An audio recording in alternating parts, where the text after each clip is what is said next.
Hello kids, Patrick Livingstone of EasyAnimalsToDraw.com, and today we're going to be drawing this animal. The Jack Russell Terrier. Small dog, only 12 to 15 inches high. So we're going to start off with the head of the Jack Russell, the circle for the head, the drawing guide, and I'm dotting it in. I find by dotting it in it's easier to get the curve right. So I'm not worried about drawing it at this point, just indicating where I think it should be, and then once it looks right I can draw it in.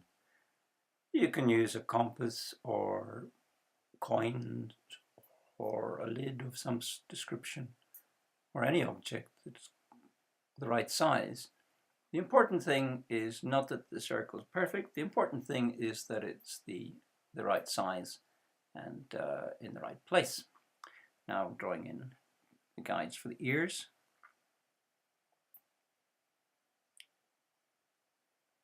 Now the circle, I'm marking the 4 points to define the size, which is the most important thing, and position, which is very important too, the position of the circle for the shoulders and chest of the Jack Russell.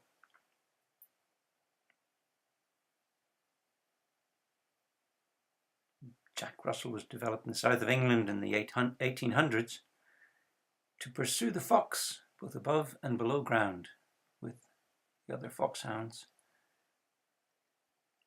And Jack Russell was small enough to go underground to pursue the clever fox underground. Now we're drawing the 4 marks for the hips, circle which will be the guide for the hips.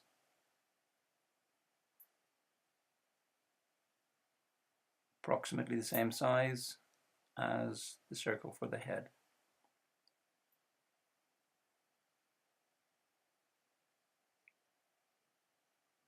But it's important to note its placement in relation to the other 2 circles. And now a small extension which will be a guide for the muzzle of our Jack Russell, and further subdividing the circle for the head, which will be a guide for the position of the eyes.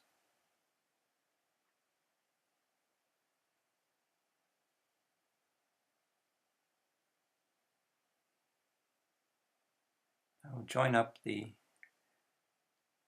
head to the body, and the shoulder circle to the hip circle, and add the tail.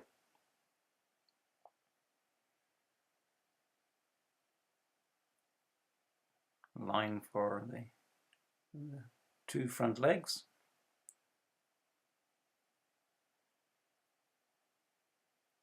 And 2 lines for the 2 rear legs.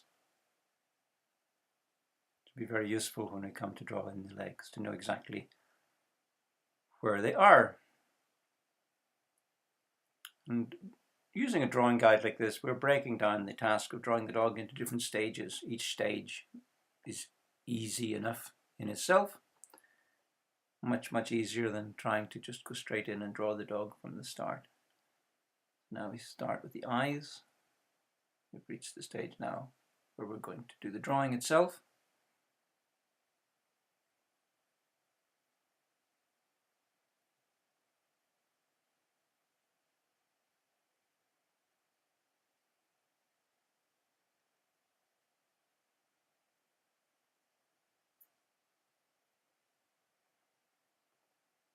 Now the second eye, notice that little circle that I'm going to leave white is there as usual in the eyes of an animal to show that the eye is wet and shiny, and that's why it reflects that little spot of light.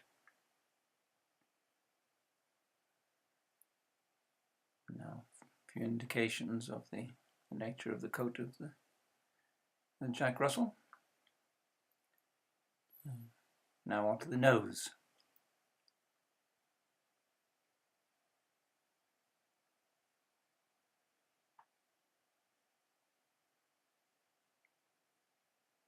Reverend John, the sporting parson, Russell,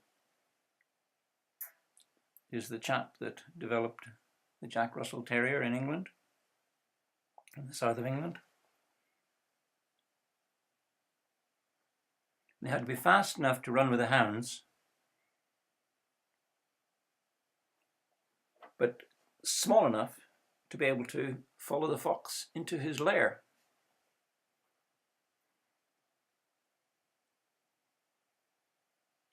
And they were also bred to be a little bit of original thinkers, to be able to make decisions by themselves, which you can imagine would be the case if they were underground. No portable telephones in those days, at least not portable telephones that dogs knew how to use. Now we're drawing the muzzle, and you notice that when I drew the ears and the muzzle, I'm using a very jagged line to suggest the shagginess. They're a short-haired dog, a short coat, but it's not smooth.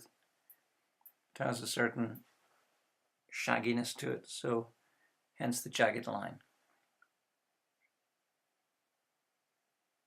Coat of a Jack Russell are mostly white, with markings that could be tan or black or both.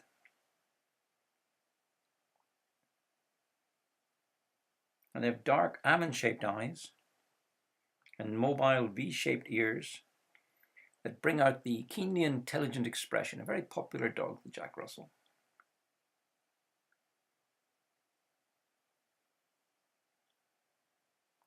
Now drawing in the legs and the paws with the claws. Never forget the paws with the claws.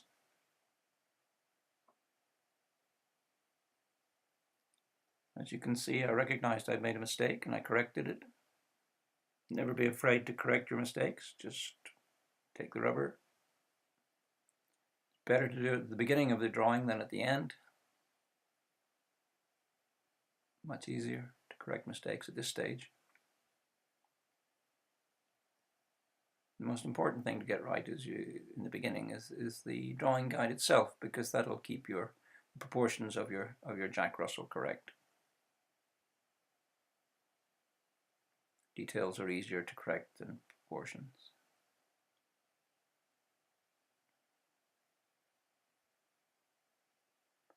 And sometimes it's easier to make a mark, draw. In that case, you saw I drew the paw and then I looked at it and thought, nope, that's not quite right, and then change it. It's easier than trying to imagine, without any mark on the paper at all, the exact position of the claws and the paws.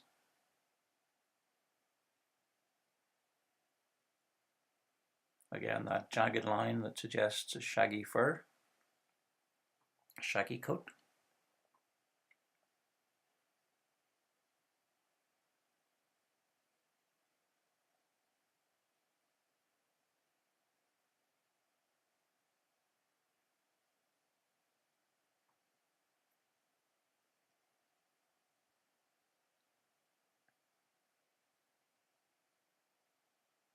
And there we go. That's the drawing done. And my favorite bit, rubbing out the drawing guide and redrawing in any part that has to be unavoidably rubbed out in the process of removing the drawing guide. Completely normal. Just rub away, get rid of your drawing guide. You will normally leave a trace of the drawing, even if you mostly rub it out, enough to see what it is, where you made your original marks, your original drawing, and just go back in and restate it.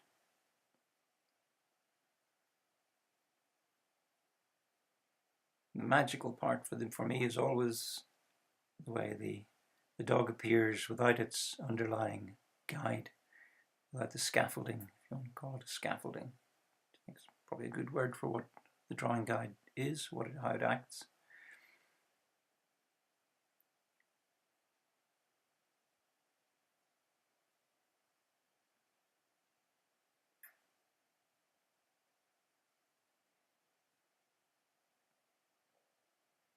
like the way that this creates the illusion that the dog has been drawn without any guide of any sort. Just straight off drew the dog. Of course, that's not true. The guide was tremendously helpful. If you want to head on over to easyanimals2draw.com, you can download the PDF file with the drawing guide, which you'll find, I think, helpful in drawing your own Jack Russell Terrier. Lots of other animals and videos over at easyanimals2draw.com. It's well worth the trip. Just type it into Google.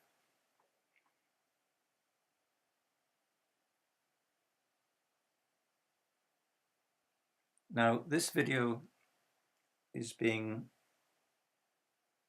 shown at twice the speed, so I don't normally work this fast. In fact, this is precisely twice as fast as the speed I normally work at. And feel free to pause the video as often as you like while you're doing your own drawing.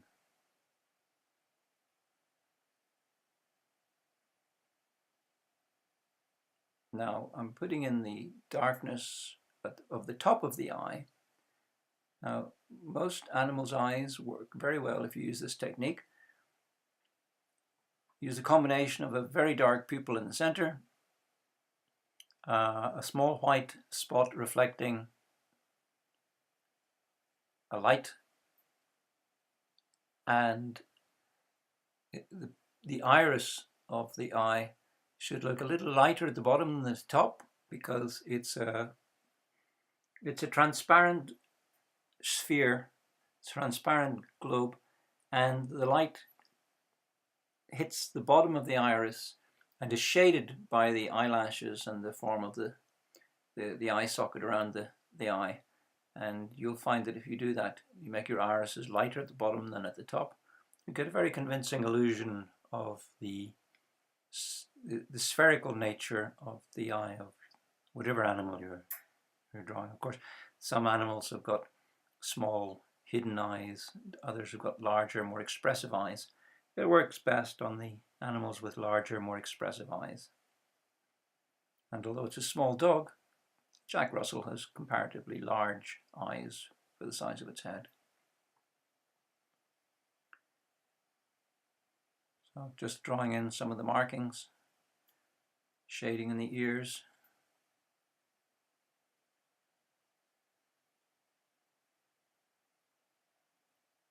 And you can see some of the patchy quality. Although they're mostly white, they often have tan and black markings, which gives them a kind of a cute,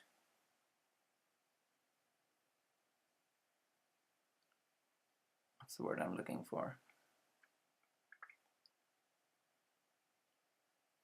Informal, kind of a cute informal look about them. As if they're a lot of fun.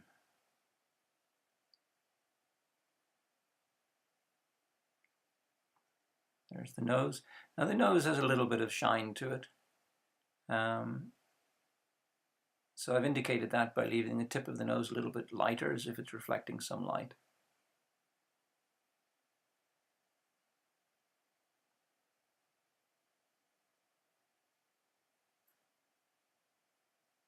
And I've left the body white. So I've given him some tan and black markings on the head and left the body light. And these markings are just indicating the texture of the coat, which, just as I used a jagged line for the drawing originally, the original drawing, I'm also using that kind of effect to indicate that although it's not the smoothest coat of any dog, but it's not big and it's not a long-haired dog, it's somewhere in between.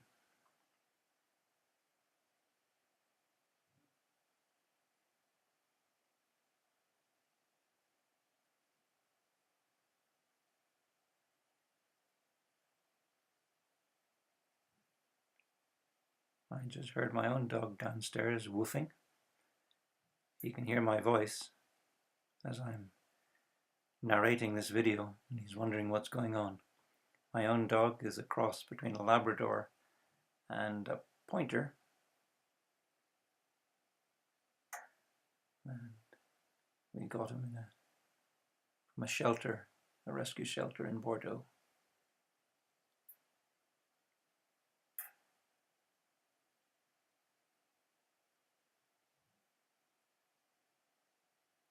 There we go. Don't forget to like and subscribe if you enjoyed the video, and smash that bell to get notifications.